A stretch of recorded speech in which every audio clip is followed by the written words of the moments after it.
বরদোয়ালি মণ্ডলের উদ্যোগে সংবর্ধিত করা হবে কৃতীদের। ইতিমধ্যেই প্রকাশিত হয়েছে মাধ্যমিক এবং উচ্চ মাধ্যমিকের ফলাফল।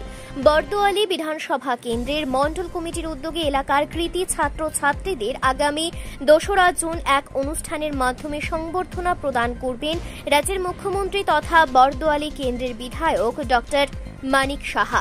প্রায় ৪০০-র ওপর আইসিসি, সিবিএসই এবং ত্রিপুরা বোর্ডের পরীক্ষায় প্রথম বিভাগে উত্তীর্ণ সকল ছাত্রছাত্রীদের টাউন হলে আগামী ২ জুন সংবর্ধিত করা হবে। মুখ্যমন্ত্রী ছাড়াও এই দিনের অনুষ্ঠানে উপস্থিত থাকবেন মেয়র দীপক মজুমদার, সমাজসেবী অসীম ভট্টাচার্য সহ বরদোয়ালি কেন্দ্রের সকল কর্পোরেটরগণ। শুক্রবার এক সাংবাদিক সম্মেলনে এই তথ্য তুলে ধরেন বরদোয়ালি মণ্ডলের মণ্ডল সভাপতি সঞ্জয় সাহা। এছাড়া উপস্থিত ছিলেন প্রাক্তন কর্পোরেটর জয়ন্ত চৌধুরী সহ অন্যান্যরা। আজকে আমাদের মণ্ডলের বিধানসভা অন্তর্গত ৮ টাউন বরদোয়ালি মণ্ডলে আমরা এক সাংবাদিক সম্মেলনের আয়োজন করেছি।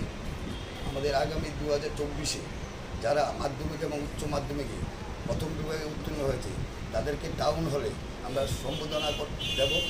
সেখানে উপস্থিত থাকবেন আমাদের রাজ্যের মাননীয় মুখ্যমন্ত্রী এবং এই কেন্দ্রের যিনি বিধায়ক প্রফেসর ডক্টর মানিক সাহা মহোদয়, এবং উপস্থিত থাকবেন আমাদের পৌর নিগমের মেয়র শ্রী দীপক মজুমদার মহোদয়, উপস্থিত থাকবেন বিশিষ্ট সমাজসেবী অসীম ভট্টাচার্য মহোদয়, এবং উপস্থিত থাকবেন আমার এই ওয়ার্ডের কর্পোরেটর এবং সকলেই, এবং আমাদের ভারতীয় জনতা পার্টির সমস্ত স্তরের কার্যকর্তারা।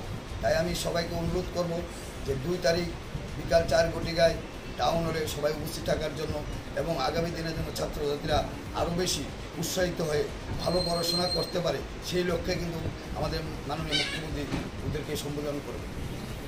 কতজনকে মোট সম্বর্ধনা প্রদান করা হবে? ৪০০ মতো হয়েছে, আরও যদি ২-৪ জন থাকে বেশি হয় আমরা ওদেরকে সম্বোধন করব। ব্যুরো রিপোর্ট, সোনালী ত্রিপুরা নিউজ।